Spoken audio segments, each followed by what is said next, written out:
little closer. Turn down the lights if you have them low already, because I need you to understand something fundamental. Something most folks blissfully ignore as they hurry through their lives. Abandoned places. They aren't just empty shells.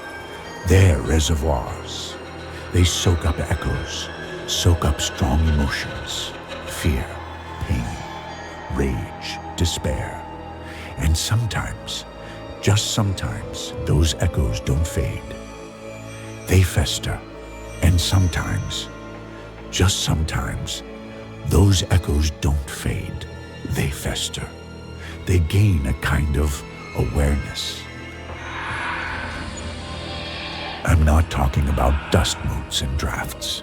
Understand, I'm talking about a presence, a weight. And the place I'm telling you about tonight, St. Augustine's Hospital for the Chronically Ill, well, it wasn't just full of echoes. It breathed them. Then, my name's irrelevant. Call me a chronicler of forgotten spaces, if you like. I've spent more years than I care to admit exploring the husks of buildings left behind. Factories, theaters, asylums, documenting decay, trying to capture the ghost of what was. It's a calling of sorts. A morbid fascination, my ex-wife called it. Maybe she was right. But you see things, you learn things, crawling through the ruins of ambition and failure. You learn to read the language of peeling paint and water stains. You learn to listen to the silence. It sat on a hill overlooking the struggling Rust Belt town of Ethelberg, a massive Gothic monstrosity of red brick and granite, crowned with slate roofs that had begun to shed tiles like rotten teeth. Built in the late 1800s, expanded haphazardly over the decades, it was meant to be a beacon of progressive care for those deemed difficult. The chronically depressed, the hysterics, the neurosyphilitics. But progressive care back then often translated to experimental treatments, isolation, neglect. Whispers clung to St. Augustine's even when it was operational. Stories of patient abuse, hushed-up deaths, a chief physician, Dr. Alistair Finch, whose methods were rumored to blur the line between therapy and torture. Then, about 30 years ago, it closed. Suddenly, overnight, staff were dismissed. Patients hastily transferred or simply vanished from the records. The official story was funding cuts, changing attitudes towards institutionalization. But the locals in Ethelberg knew better. They whispered about something happening inside, something that forced the closure, something that left the building tainted. They warned kids away, avoided the winding road up the hill, said the place held onto its pain. Naturally, it became a magnet for urban explorers, ghost hunters, thrill seekers. Most didn't get far. Security patrols, barbed wire, the sheer daunting scale of the place. But mostly, folks said, you just got a bad feeling, a sense of oppressive sorrow, of being watched that turned back even the bravest or most foolish. Now, demolition was finally scheduled. The town council, eager to erase the blight and perhaps its history, had signed the contracts. I felt compelled. One last chance to document it, to capture its essence before the wrecking ball sanitized its secrets. Maybe find some old records, architectural plans, anything to shed light on its abrupt end. It felt important, somehow, necessary. I wasn't going alone this time. I had young Ben with me. Sharp kid, eager, photography student, thought exploring ruins was romantic, adventurous. I tried to temper his enthusiasm with caution, explain the real dangers: collapsing floors, hazardous materials, security. But I don't think I adequately prepared him, or myself, for the other kind of danger, the kind St. Augustine specialized in. We went in under the cover of a moonless, overcast night, cut through a section of weakened fence miles from the main gate, trekked through overgrown grounds where ornamental gardens had surrendered to thorny brush and grasping vines.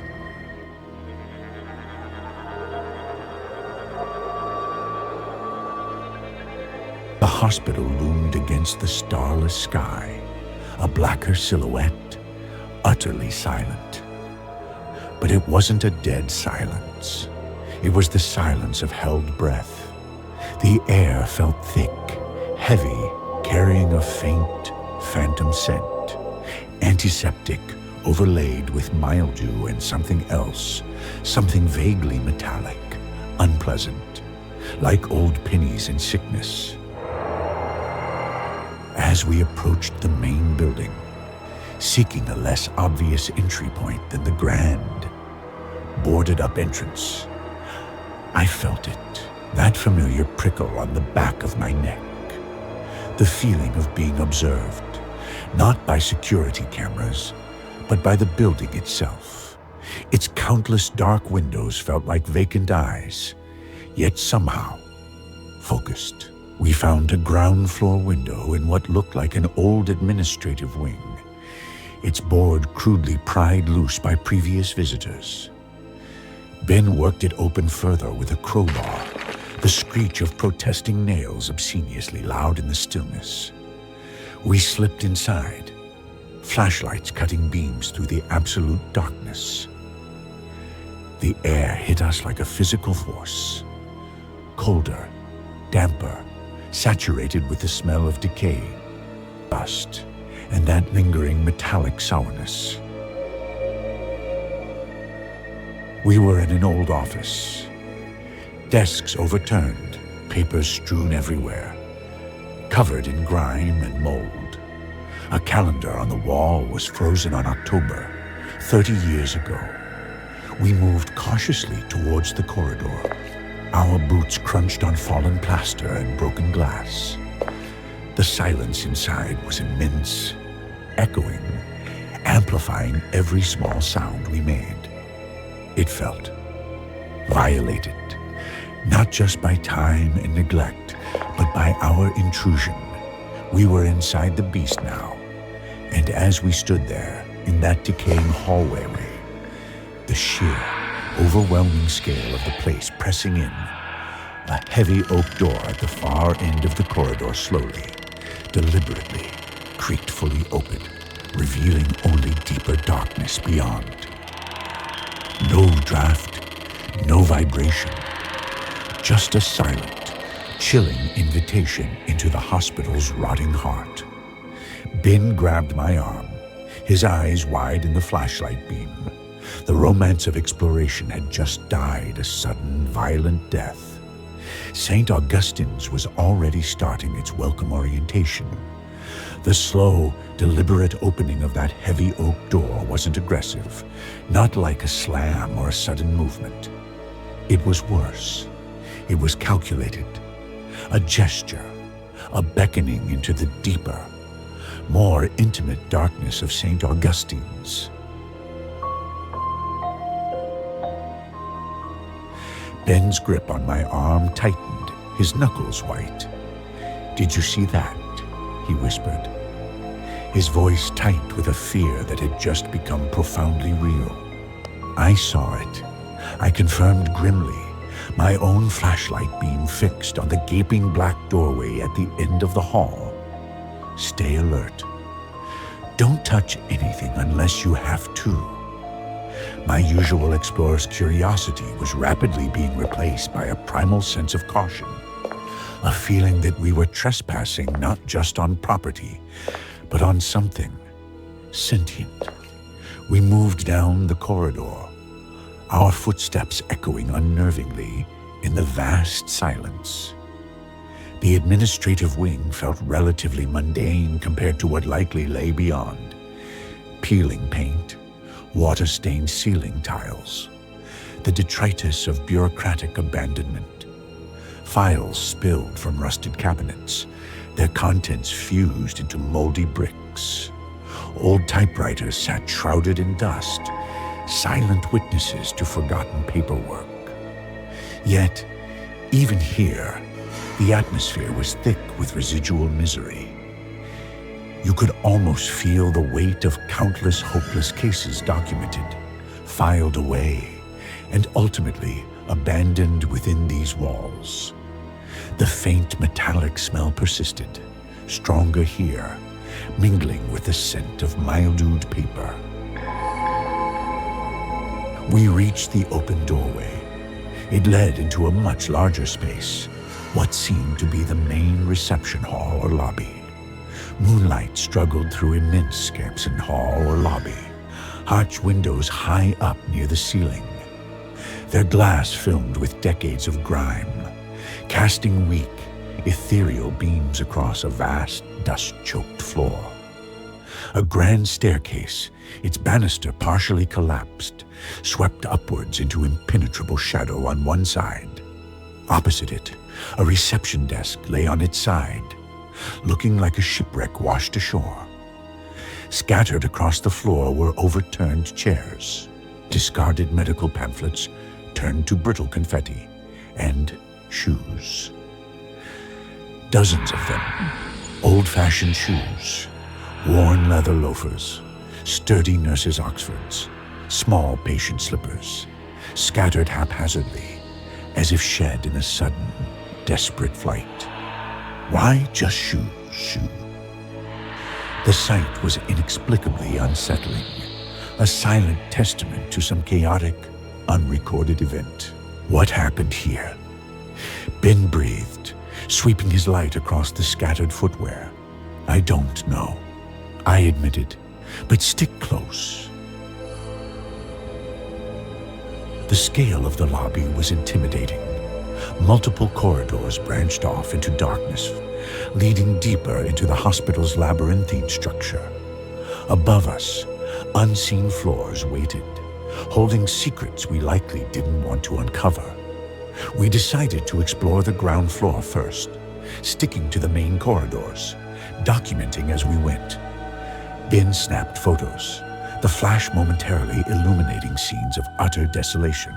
Examination rooms with rusted metal tables and strange, archaic-looking instrumental wallpaper depicting cartoon animals.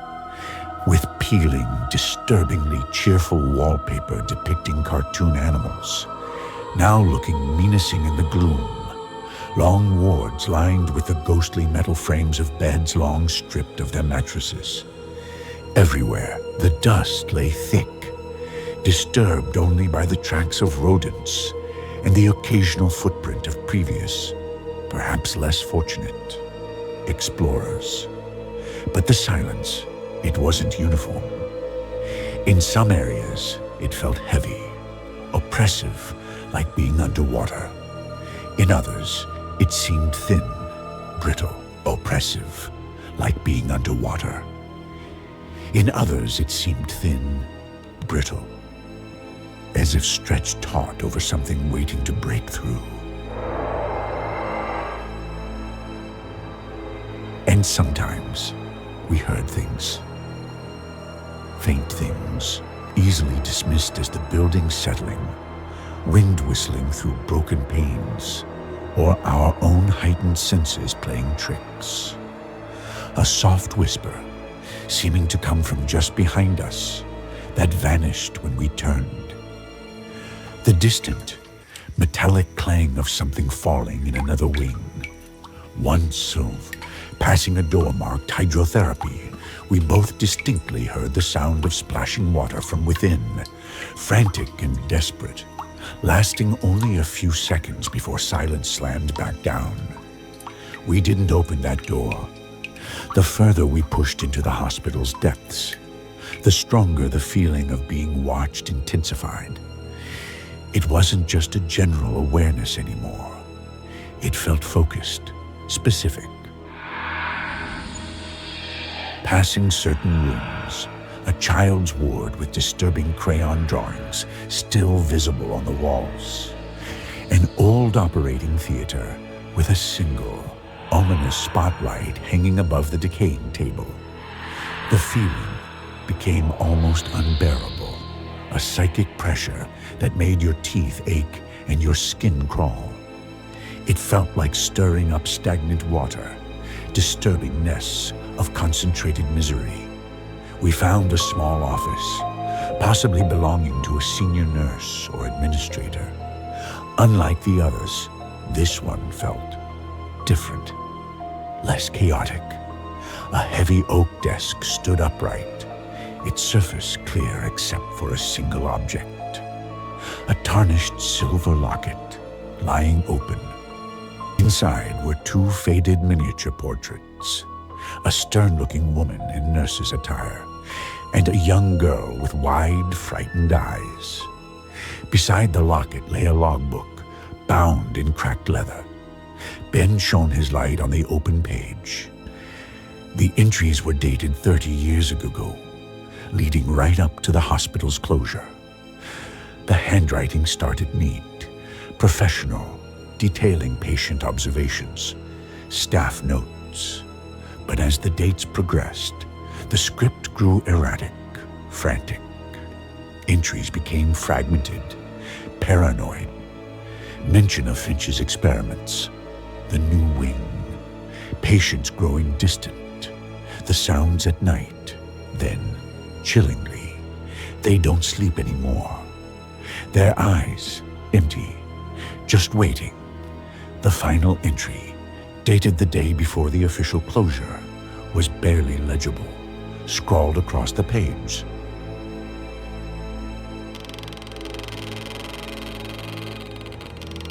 He opened the door. God help us. It's in the walls. It's in the silence. Can't get out. Listens. IT listens our silence. A wave of cold washed over us, colder than the ambient chill of the building. What door? What's IT? Ben whispered, his voice trembling. Before I could answer, a sound echoed from the floor above us. Not a whisper, not a clang, a child's laughter. Clear, high-pitched, utterly devoid of joy. It echoed through the desolate halls, seeming to come from everywhere and nowhere at once. It lasted only a moment, then cut off abruptly, leaving a silence more profound, more terrifying than before. Ben and I locked eyes, the same unspoken dread reflected between us. The logbook, the scattered shoes, the laughter. St. Augustine's wasn't just holding on to echoes of pain. Something had been unleashed here, something that listened, something that remained, and it knew we were here, reading its history, stirring its slumber. The invitation from the open door felt less welcoming now, and more like the opening of a trap we had willingly walked into. The chilling echo of that joyless laughter hung in the air long after the sound itself faded, amplifying the oppressive silence.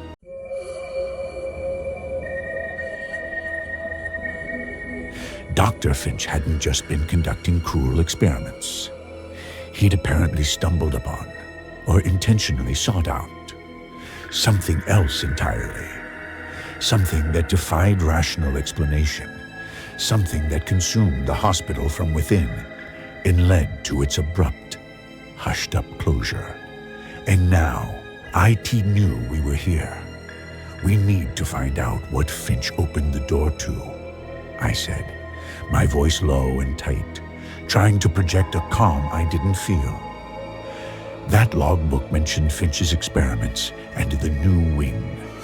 Finding Finch's office, or records related to this new wing, seemed like our only path to understanding what we were dealing with. And perhaps to understanding what we were dealing with. And perhaps how to get out of this place without becoming permanent residents.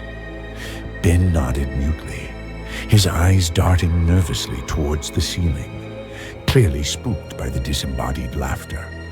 He carefully photographed the logbook pages, his hands shaking slightly. We decided to head upstairs, towards where the laughter seemed to originate, assuming the administrative offices, including potentially Finch's, would be located on the upper floors, likely near the main entrance and lobby area we'd passed through. Leaving the nurse's office felt like stepping back into a predator's gaze. The feeling of being watched was intense, almost physical now, accompanied by a low, almost subaudible hum that seemed to vibrate in the fillings of my teeth. It felt like the building itself was generating it. A low thrum of contained energy, or perhaps contained consciousness. We made our way back towards the grand lobby, the scattered shoes on the floor seeming even more sinister in the gloom. Reaching the dilapidated grand staircase, we paused. Ascending felt like willingly climbing deeper into the maw of the beast. The steps groaned ominously under our weight, coated in thick dust that puffed up with each footfall. Sections of the ornate banister were missing, leaving precarious drops into the darkness below. We moved slowly, cautiously, flashlight beams probing the shadows above. The second floor opened onto a wide landing overlooking the lobby. Corridors stretched away in multiple directions, mirroring the layout below, but feeling even more decayed, more isolated. Water damage was more severe here, with large sections of ceiling plaster collapsed, revealing rotting lath and dark voids above. The metallic smell was stronger, mingling with the scent of stagnant water and something else, something faintly chemical and unpleasant. We chose the corridor that seemed to head back towards the front of the building, towards where Finch's office might logically be situated. This wing felt different. The doors lining the corridor were heavier, some reinforced with steel, featuring small, barred observation windows. Small plaques beside them bore labels like Isolation Ward C, Electroconvulsive Therapy Suite, Behavioral Adjustment Unit. This was clearly a wing dedicated to the more extreme treatments, the more difficult patients. The air felt colder, heavier, saturated with decades of concentrated fear and suffering. The low hum intensified, accompanied by a faint, intermittent static crackle, like distant electrical discharge. We proceeded cautiously, peering through the grimy observation windows into empty rooms containing only restraint beds bolted to the floor, or padded cells whose walls were stained and torn. The sense of misery was suffocating. Then, halfway down the corridor, we found a door marked Dr. A. Finch, Chief Physician. Unlike the others, it was solid oak, no window, looking imposing even under layers of grime. It was locked tight. Ben produced his crowbar again, but I stopped him. Too loud, I whispered. Let me try. I examined the lock, old but high quality. I pulled out a small tension wrench and a pick from my exploration kit. Years of navigating locked BU things. I applied tension, probing the tumblers. The silence stretched, broken only by the faint static crackle and our own breathing. After a tense minute, I felt the final tumbler click. The lock yielded. We pushed the door open slowly, Finch's office was large, dominating a corner of the building, with tall, arched windows overlooking the dark, overgrown grounds. It was less chaotic than the other rooms we'd seen, suggesting it had been deliberately cleared out, or perhaps sealed. A massive mahogany desk stood in the center, its surface empty save for a thick layer of dust. Bookshelves lined one wall, but they were entirely empty, stripped bare. Another wall featured framed diplomas and accolades, now askew and coated in grime. But it was the fourth wall that drew our attention. It was covered by a heavy, dark velvet curtain, reaching from ceiling to floor. This felt out of place, theatrical, concealing something. As we stepped further into the room, the static crackle intensified, seeming to emanate from behind the curtain. The low hum vibrated through the floorboards. The air grew colder still, making our breath plume. I reached out towards the heavy velvet. It felt strangely stiff, almost brittle to the touch. Taking a deep breath, I pulled it aside. Behind the curtain wasn't a wall. It was a window, an immense, floor-to-ceiling observation window, looking directly into the room next door. And that room, it wasn't an office or a ward. It was a laboratory, or rather, the nightmarish remnants of one. Stainless steel tables held strange, complex apparatus made of glass tubes, copper coils, and sparking electrical components, all connected by thick, fraying wires. Strange charts covered the walls, depicting not medical anatomy, but complex geometric patterns, astrological symbols, and equations that looked more esoteric than scientific. And in the center of the lab, dominating the space, stood a large, throne-like chair made of metal and leather, fitted with numerous straps and electrodes. Aimed directly at a bizarre device, a large parabolic dish constructed from polished copper, wires snaking from its focal point towards the complex machinery. It looked like a fusion of medical torture device and some kind of receiver or transmitter. What the hell is this?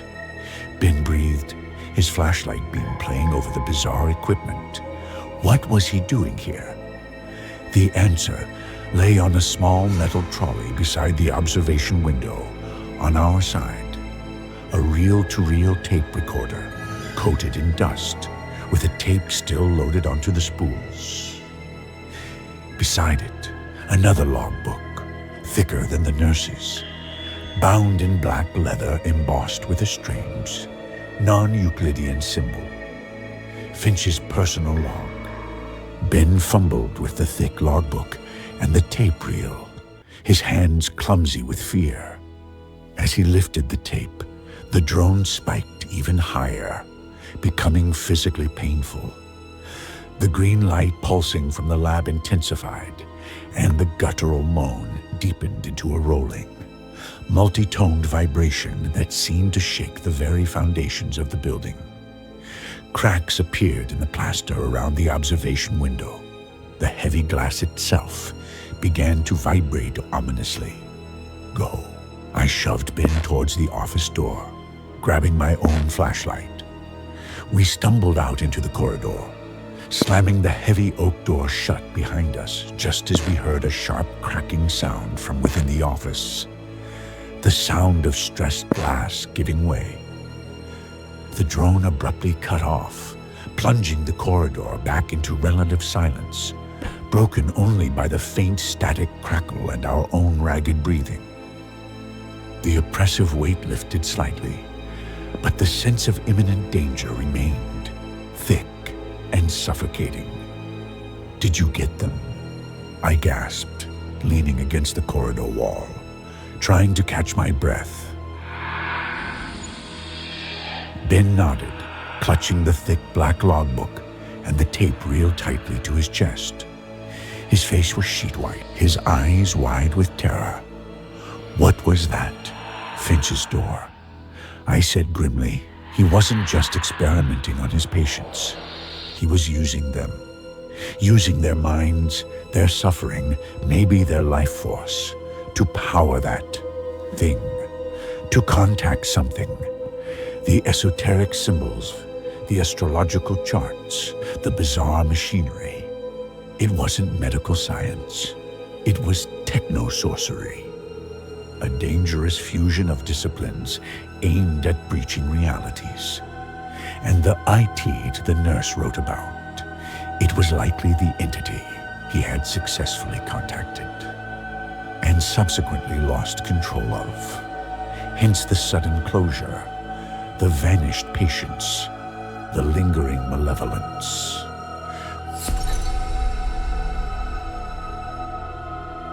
We needed to get out of this wing, out of the hospital entirely, now. But which way?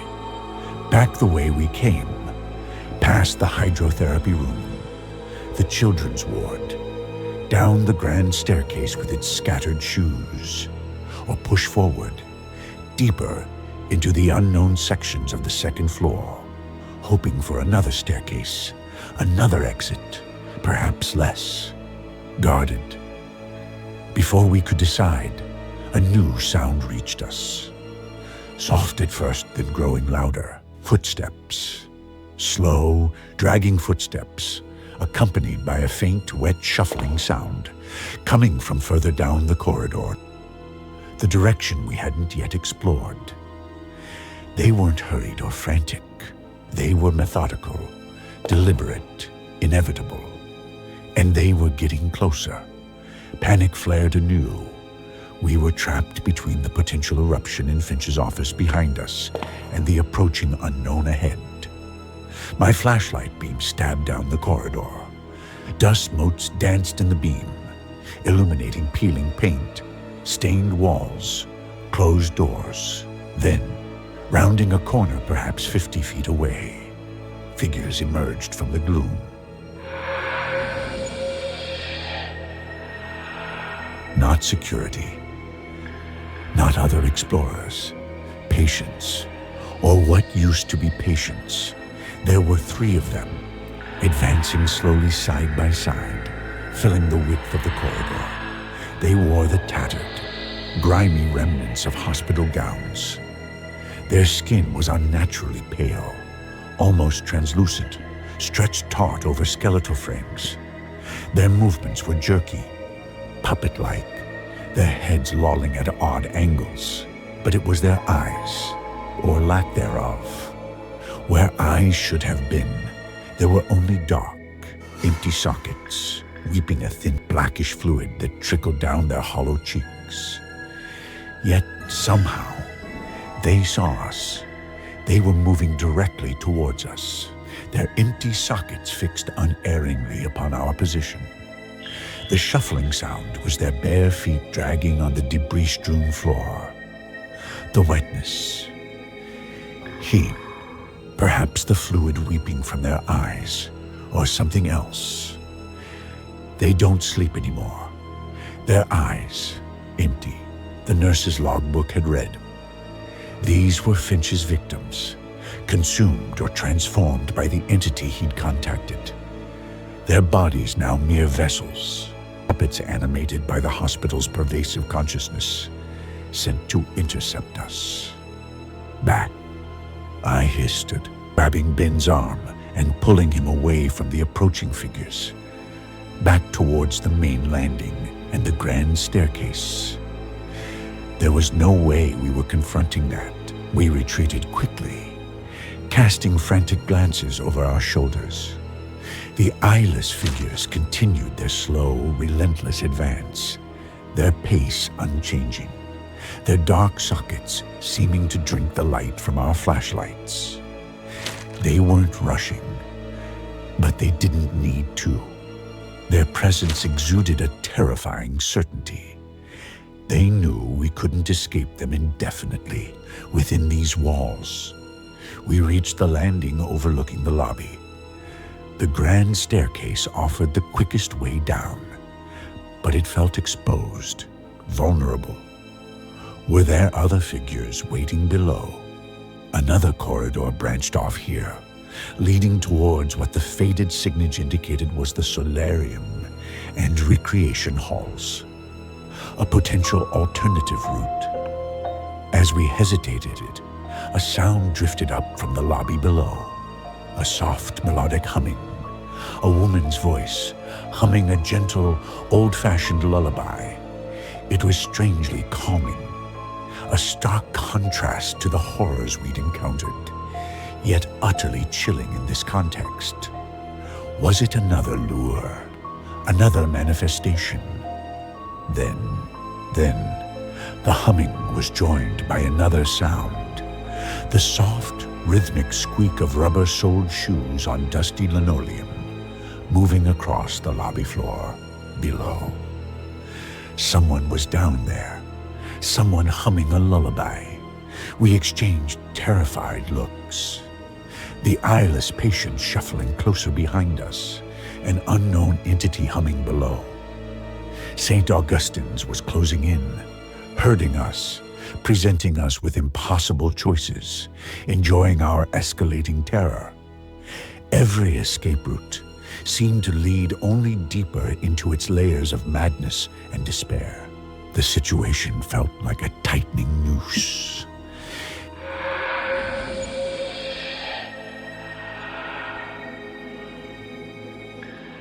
Behind us, the slow, inevitable shuffle of the eyeless patients, embodiments of the hospital's corrupted victims. Ahead, the potential trap of the main staircase leading down towards the unnerving sound of the humming lullaby and squeaking shoes. To the side, the unknown darkness of the corridor leading towards the solarium and recreation halls. Every option reeked of danger, but staying put meant being cornered by the shuffling horrors. The rec halls, I decided quickly, pointing down the unexplored corridor. It's a gamble, but maybe there's another staircase back there. Service stairs, something less obvious. Going towards the humming felt like walking directly into a siren's call, too deliberate, too strangely calm. Ben nodded, his eyes still wide with fear but trusting my instinct. We plunged into the new corridor, moving as quickly and quietly as possible. This section of the hospital felt different again. Less clinical, perhaps slightly less oppressive than the treatment wing. Permeated with a profound sense of despair. Faded posters advertising movie nights and bingo games hung askew on the walls, mocking echoes of attempts at normalcy. We passed doors labeled library, shelves completely bare, chapel, pews overturned, altar defaced, padding ripped from the walls, revealing stained concrete beneath. The low hum and static that had permeated the treatment wing were absent here, replaced by a heavy, listening silence that felt pregnant with sorrow. Panic surged, but before it could fully take hold, something else happened. The faint moonlight filtering through the grimy windows began to coalesce, not brighten, but gather, swirling into indistinct shapes in the center of the room. Wispy, translucent forms began to drift and sway. They vaguely resembled human figures, elongated and distorted, their edges blurring into the surrounding gloom. There were dozens of them, filling the solarium, silent, spectral dancers performing a mournful ballet. They didn't seem solid, more like projections or echoes made visible. They didn't acknowledge us, simply continued their slow, drifting movements, weaving around and through each other, their silent dance filling the room with an almost unbearable weight of sorrow and resignation. their silent dance filling the room with an almost unbearable weight of sorrow and resignation, who once sat here, dreaming of the outside world, or something else, manifestations of the despair saturating the very air. Ben backed away, pressing himself against the far wall, his breath hitching. "What are they?" "Echoes," I whispered, mesmerized and horrified. "Just echoes, I think." They didn't feel hostiles, I think. Not like the eyeless figures or the presence in Finch's lab. They felt lost, infinitely sad, trapped in this eternal, silent dance of despair. Watching them felt like drowning in secondhand grief. Then, one of the figures detached itself from the mournful ballad. It drifted slowly towards us, solidifying slightly as it approached, taking on more defined features. The vague shape of a woman in a simple dress. Her form still translucent, her face indistinct, but radiating palpable sadness. She stopped a few feet away, her smoky form wavering, and raised a wispy hand, pointing not at us, but towards a section of the wall to our left, near where an overturned bookshelf lay. My flashlight followed her gesture. The wall there looked solid, covered in the same peeling paint and water stains as the rest. But as the spectral woman pointed, a faint outline became visible beneath the grime. The unmistakable shape of a door, plastered over, painted over, deliberately concealed. Another secret passage, a hidden exit. The spectral figure held her pointing gesture for a moment longer.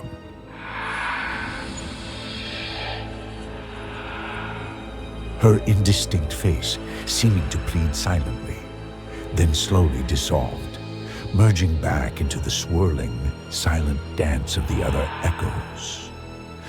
The collective weight of sorrow in the room seemed to lessen slightly, as if this one act of communication had expended a great deal of energy. Hope, fragile and desperate, flickered again. Could this be it? A way out the house didn't intend for us to find, revealed by one of its own trapped souls. The bookshelf, I said to Ben, pointing my light at the heavy, overturned unit lying near the wall. Help me move it. See if we can get to that wall. Together, we strained against the heavy, damp wood. It shifted slowly, scraping loudly against the floorboards, the sound jarring amidst the silent dance of the echoes.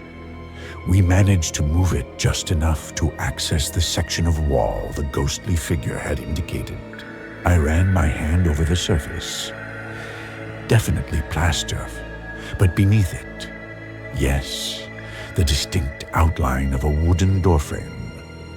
Someone had gone to great lengths to hide this. Why?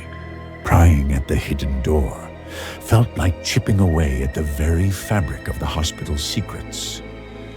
The old wood groaned and splintered under the force of the crowbar, each sound echoing unnervingly in the solarium, punctuated only by the silent, swirling dance of the spectral echoes. Sweat dripped into my eyes, mingling with the grime.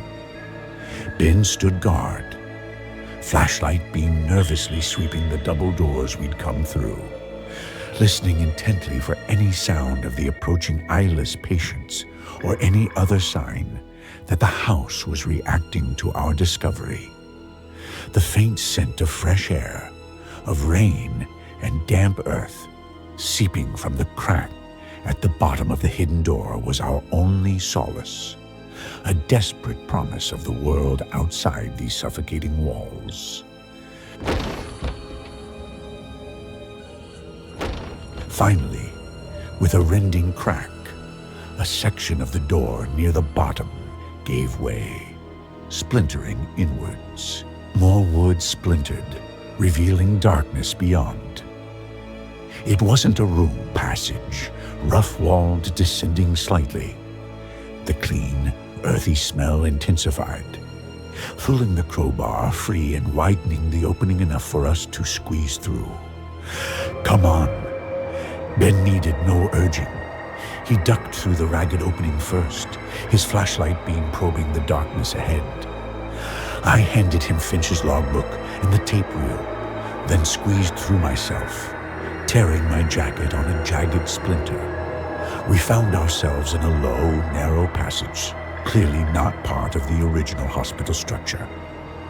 The walls were rough earth and stone, shored up in places with rotting timbers.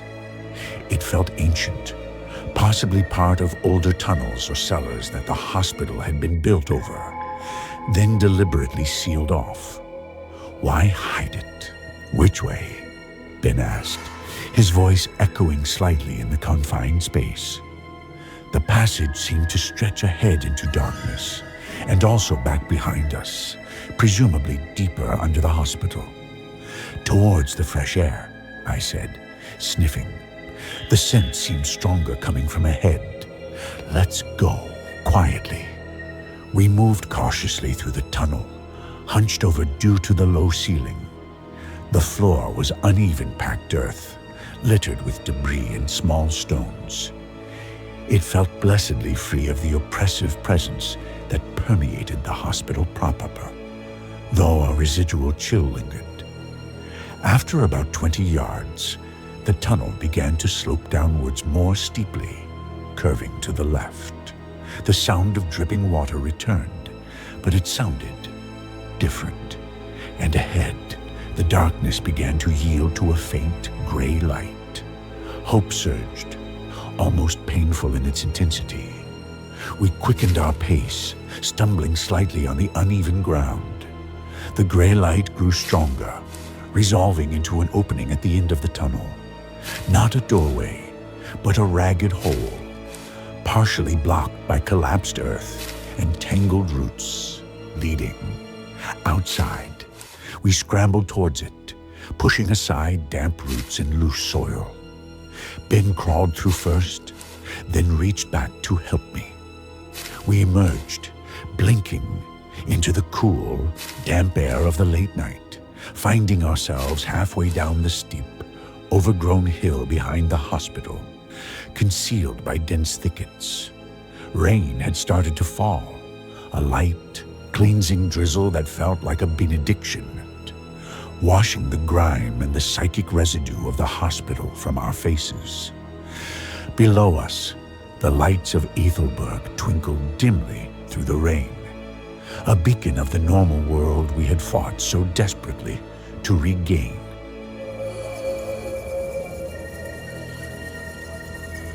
We had made it, out of the solarium, through the hidden tunnel, away from the spectral dancers, the eyeless patients, Finch's laboratory, and the listening silence. We collapsed onto the wet ground for a moment, gasping for air, the relief so profound it was physically painful. We did it. Ben breathed, disbelief warring with exhaustion in his voice. He still clutched the logbook and the tape reel. We actually got out. "Yeah," I managed, looking back up the dark slope towards the looming silhouette of St. Augustine's. It sat there, vast and silent against the rainy night sky, windows like vacant sockets staring down at us. Had it let us go? Had the spectral woman in the solarium truly aided us, defying the entity Finch had unleashed? Or was this simply another phase of the game? The logbook, the tape, we carried its secrets, its potential contagion, out with us. We didn't linger, scrambling the rest of the way down the slippery slope, pushing through thorny bushes and sodden undergrowth. We finally reached the winding road at the bottom of the hill, far from where we'd entered the grounds. The rain plastered our hair to our heads, soaked our clothes, but it felt clean, real. We started the long walk back towards where we'd hidden the car. the adrenaline fading, leaving behind a bone-deep weariness and the heavy weight of what we now carried. Not just the physical logbook and tape, but the knowledge of what St. Augustine's truly was. A place where science and occultism had dangerously merged, where a door had been opened to something vast and malevolent, something that consumed souls and wore the faces of its victims. We had escaped its walls, but the silence of the hospital, the feeling of being listened to, seemed to follow us down the rain-slicked road.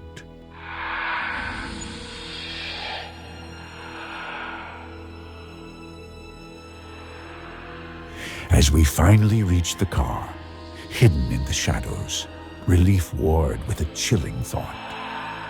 Finch's logbook, the tape recording.